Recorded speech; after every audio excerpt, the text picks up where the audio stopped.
কলি ক'ত থাকে? পৰীক্ষিত ৰজাই কলিক নিগ্ৰহ কৰোঁতে প্ৰধানকৈ 4টা ঠাই দিছে। নিৰপতি বুলন্ত কলি তোক দিলো স্থান, জৈত খেলে জুৱা পাশা কৰে মদ্যপান। স্ত্ৰী পঞ্চ শুনা গৃহস্থৰ থাকে জৈত, এই 4 স্থান দিলো বংশ গয়াতৈত।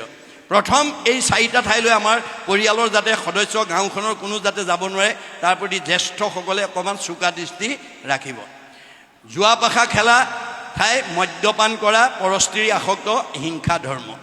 নিৰপতি বুলন্ত কলি তোক দিলো স্থান, জৈত খেলে জুৱা পাশা কৰে মদ্যপান। স্ত্ৰী পঞ্চ শুনা গৃহস্থৰ থাকে জৈত, এই 4 স্থান দিলো বংশ। এই 4টা ঠাইলৈ যাতে আমি যাব লগা নহয় তাৰ প্ৰতি সতৰ্ক হ'ব। 1। 2 নম্বৰ, অন্য দেৱী দেও নকৰিবা সেও, 1খন বে। গৃহো নপঢ়িবা তাৰ 2খন বে। মূৰ্তিকো নাচাইবা 3খন বে। প্ৰসাদো নাখাইবা 4খন বে। এই 4খন বেৰত আমাৰ জীৱশ্ৰেষ্ঠ মানুহৰ জীৱটো ৰাখিব লাগিব। আপুনি বাৰীত চাৰিওফালে বেৰা দি যদি খেতি কৰে গৰু ছাগলীয়ে অনিষ্ট কৰিব নোৱাৰে। যদি এখন বেৰ ভাগি যায় সেইফালে সোমাই অনিষ্ট কৰিব। আপোনাৰ জীৱটোৱে যদি এই 4 বেৰ ভাঙি পেলাই যায় আপুনি আয়ুস কমি যাব, বিকাৰ হ'ব। মনত ৰাখিব কথাটো। আপুনি আয়ুস বঢ়াবও পাৰে কমাবও পাৰে, সেইটো আপোনাৰ ওপৰত নিৰ্ভৰ কৰিব। গতিকে আমাক গুৰুজনে নিয়ম বান্ধি দিছে। গমন সদাচাৰ, তাৰপিছত শৌচ সদাচাৰ, মানে শৌচ প্ৰস্ৰাৱ কৰি পৰিষ্কাৰ পৰিচ্ছন্ন হ'ব লাগিব, সেইটো আমাৰ সদাচাৰ। স্নান সদাচাৰ, এতিয়া গৰম দিন, গৰম উঠিলে বুলি বাথৰুমত গৈ ঢলকে পানী ঢালি গা ধুলে নহ'ব। আপুনি গা ধুই থাকোঁতে মনটোকো পৰিষ্কাৰ কৰিব লাগিব। জয় গুৰু শংকৰ সৰ্বগুণা কৰো যা কেৰি নাহিকে উপাম, তুহাৰী চৰণে ৰেণু শতকোটি বাৰ একো কৰোঁ প্ৰণাম। দৰশিত সুন্দৰ গৌৰ কলেবৰ জৈচন সুৰপৰ কাষ, সকলো সভাসদ ৰঞ্জন যা কেৰি দৰ্শনে পাপ বিনাশ। গুৰু বন্দনা, দেও বন্দনা, লীলামালা, গুণমালা, ঘোষা, কীৰ্তন, বৰগীত যি আছে গাই থাকিব। বাহিৰো চফা হ'ব, ভিতৰো চফা হ'ব। আৰু সকলো চফাতকৈ বেদে কৈছে সৰ্বেশাম এব শৌচানাম অৰ্থ শৌচম পৰম শ্ৰীমিতম। সকলো পবিত্ৰতাৰ ভিতৰত অৰ্থ পবিত্ৰতাৰ ওপৰত বেছি গুৰুত্ব দিব। আমাক অৰ্থই বিপদে লৈ গুচি যায়। আজি বহুত মানুহে সমাজত সমিতি পাতি দিয়ে, সভাপতি সম্পাদক পাতি পেলাই কোনো অনুষ্ঠান পাতে, দান বৰঙণি দিয়ে, অনুষ্ঠান ভালকৈ কৰে, কিন্তু পাছত ৰাহি পইচা হিচাপ কিতাপ বহুতে নিদিয়ে। তেনেকুৱা যাতে অৰ্থৰ আসক্তিয়ে যাতে আপোনাক বিপথে পৰিচালিত কৰিব নোৱাৰে তাৰ প্ৰতি সাৱধান হ'ব।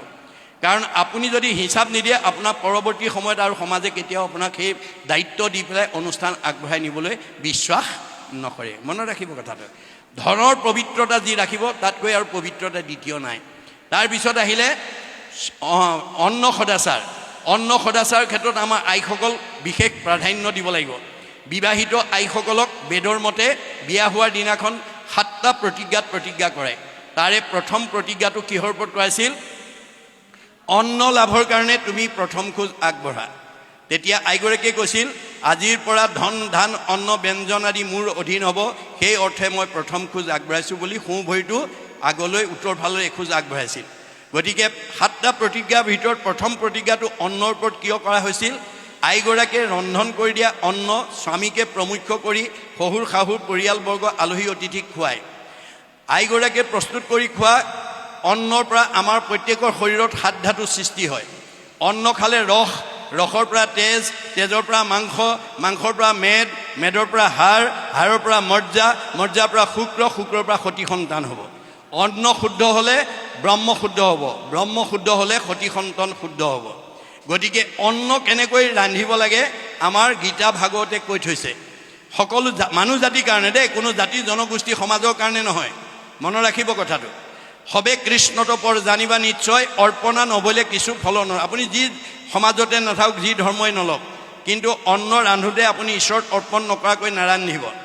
গতিকে আপুনি ৰান্ধিবলৈ নিয়া চাউল মুঠি ধোৱাৰ আগতে এমুঠি চাউল হাতত তুলি লৈ আইগৰাকীয়ে গুৰুদেৱ নাম ভকত লাগিবৰ্থে বা ভগৱন্তত লাগিবৰ্থে অৰ্পণ কৰা হ'ল কৃষ্ণ, এই বুলি কৃষ্ণ মন্ত্ৰ উচ্চাৰণ কৰি এমুঠি চাউল থোৱাৰ পিছত বাকীখিনি শ্ৰদ্ধাৰে ধুই পখালি ৰন্ধন কৰিব লাগিব।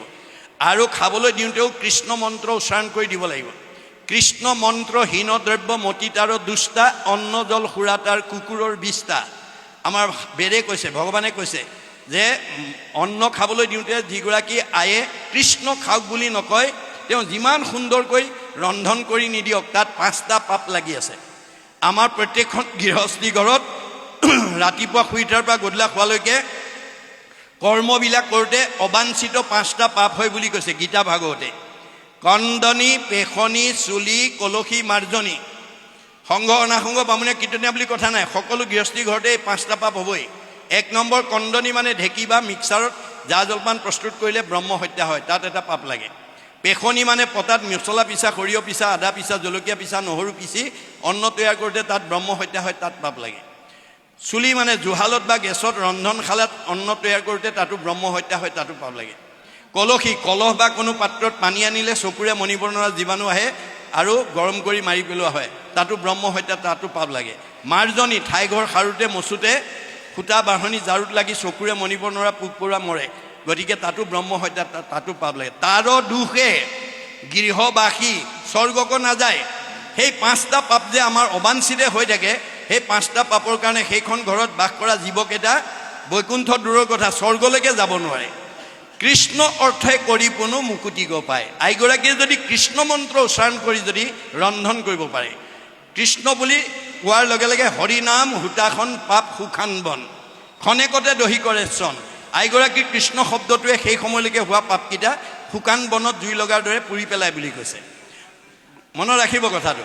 আৰু এমুঠি এমুঠি থওঁতে এদিন টেকেলি বা পাত্ৰটো ভৰ্তি হ'ব, সেইটো বেচি পেলাই যদি গাঁৱৰ নামঘৰৰ কাৰণে, নিজৰ গুৰু গৃহ উন্নতিৰ কাৰণে, কোনো দুখীয়া ল'ৰা ছোৱালীক পঢ়া শুনাৰ কাৰণে, কোনো মানে মগনীয়াক যদি আপুনি দান দিয়ে, তেতিয়াও আপোনাৰ পৰোপকাৰে পুণ্যম, সেইফালেও পুণ্য হ'ল আৰু অন্নও শুদ্ধ হ'ল, ডাবুল পুণ্য হৈ গ'ল।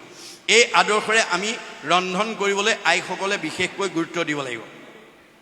আৰু শেষৰ 8 নম্বৰ সদাচাৰটো হৈছেগৈ শয়ন সদাচাৰ। আজি আমাৰ বহুত মানুহ শুবও নাজানে, উঠিবও নাজানে।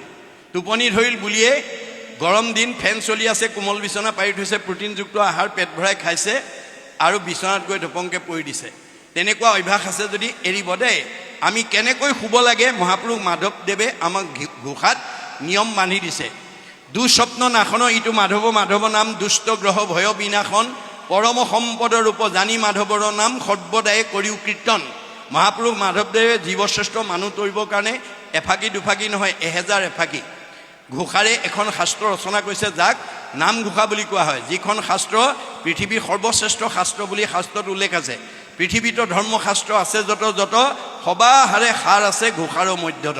1000 এফাকি ঘোষাৰ যদি তত্ত্ব আপুনি জীৱন্ত অৱস্থাত আয়ত্ব কৰিব পাৰে, পৃথিৱীত এনেকুৱা কোনো লোক নহ'ব যি আপোনাক যুক্তি তৰ্কত পৰাভূত কৰিব পাৰিব। আপোনাৰ জীৱ পৰম মুক্তি পাই যাব। গতিকে 1000 এফাকি ঘোষাৰ পৰা এফাকি ঘোষা যদি গাই শুৱে, তেতিয়াহ'লে কোনো দুষ্ট গ্ৰহৰ প্ৰতিক্ৰিয়াই আপোনাৰ মনত প্ৰভাৱ পেলাব নোৱাৰিব। কেতিয়াবা আপোনাৰ কি হয়, পাৰিবাৰিক জীৱন, দাম্পত্য জীৱন, যুগ্ম জীৱন, সামাজিক জীৱন, সাংসাৰিক জীৱন, কিছুমান প্ৰতিক্ৰিয়াভাৱে মনত এনেকৈ প্ৰভাৱ পেলায়, বিচনাত পৰি দিয়াৰ পিছত বহুত সময়লৈকে আপোনাৰ টোপনি নাহে, ছাতি পুতি লাগি থাকে। সেইটোক দুৰ্দিন বুলি কোৱা হৈছে। তেনেকুৱা দুৰ্দিন যদি আপোনালোকৰ কাৰোবাৰ জীৱনলৈ নামি আহে, আপুনি কি কৰিব লাগিব? ঘোষা যিমান মুখস্থ আছে, কীৰ্তন যিমান মুখস্থ আছে, বৰগীত যিমান মুখস্থ আছে, দিহানাম, ঈশ্বৰৰ নাম যি আছে, আপুনি এফালৰ পৰা গাবলৈ যত্ন কৰক। অতি কম সময়ৰ ভিতৰতে চাউণ্ড স্লিপ, মধুৰ টোপনি আহি যাব। আমাৰ বহুতে উঠিব নাজানে, সাৰ পালে চকু মোহাৰি জাপ মাৰি নামি আহে। তেনেকুৱা স্বভাৱ আছে যদি এৰিব। আমি কেনেকৈ উঠি আহিব লাগে ভাগৱতে নিয়ম বান্ধি দিছে। আমাৰ ভগৱন্তই 3টা গুণনাম লৈ আমাৰ দেহ জগতত অৱস্থান কৰি আছে। কেনেকৈ?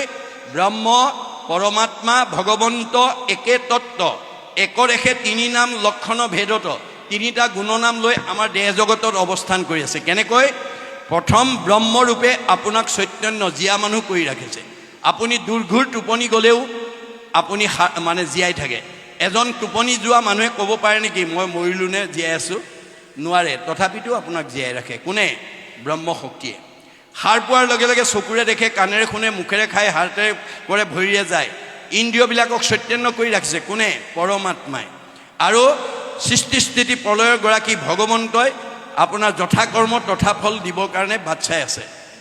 আৰু অৰ্জুনক কৈছে, অৰ্জুন কৰ্মাণি অধিকাৰ অস্তি মা ফল কদাচন।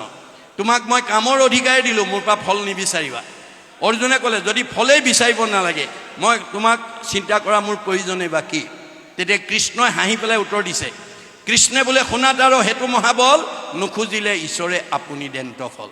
অৰ্জুন তুমি মোৰ পৰা ফল বিচাৰিব নালাগে, মই নুখোজাকে দিম। নুখোজাকে দিয়া বোলে হয়, প্ৰমাণ যেন আতি শিশু চোৱা ভক্ষ নোখোজয়, তথাপিতো স্নেহে থাকি মাতৃস্তনদে। এটা কেঁচুৱাই গাখীৰ নিবিচাৰিলে বুলি মাকে দিনটো বিচনাতে পেলাই থৈ কামতে আবদ্ধ নাথাকে। কৰ্মৰ মাজৰ পৰাই এগৰাকী মাতৃয়ে নিজৰ পুত্ৰ স্নেহত আপ্লুত হৈ যথাসময়ত যেনেকৈ স্তনদান দিয়ে, ময়ো যথা কৰ্ম তথা ফল দিমেই। তুমি মাত্ৰ কৰ্ম নিৰ্বাচন কৰি ল'বলৈ শিকিবা। বোলে কৰ্ম কি? বেদে যাক বিহি আছে তাকে বোলে কৰ্ম, বেদবিহিত কৰ্ম কৰিবা। বেদে কি বিহিছে? ঈশ্বৰৰ অৰ্থে যিটো কৰে তাকে বোলে কৰ্ম। আজি আপোনালোকৰ আইসকল বা ৰাইজৰ সহযোগত এইটো বেদবিহিত কৰ্ম কৰিলে 2টা দিনত। ইমানবিলাক আত্মাক মাতি আনি আপোনালোকে কৃষ্ণ কথা শুনাই জন্ম জন্মান্তৰ কাৰণে পুণ্য অৰ্জন কৰি জীৱক উপকাৰ কৰিলে। গতিকে এইবিলাক মানে বেদবিহিত কৰ্ম। আৰু আপোনালোকে এই 2টা দিনৰ কাৰ্যসূচী সফল ৰূপায়ণৰ কাৰণে যিসকলে দান বৰঙণি দিছে সাধ্য অনুসৰি, কোনোবাই 10,000, কোনোবাই 5,000, কোনোবাই 2,000, কোনোবাই 1,000, কোনোবাই চাহ দিছে, কোনোবাই অন্ন দিছে, কোনোবাই জলপান দিছে, ইত্যাদি ইত্যাদি। দেখাত খৰচ হৈছে, আচলতে জমা হৈছে।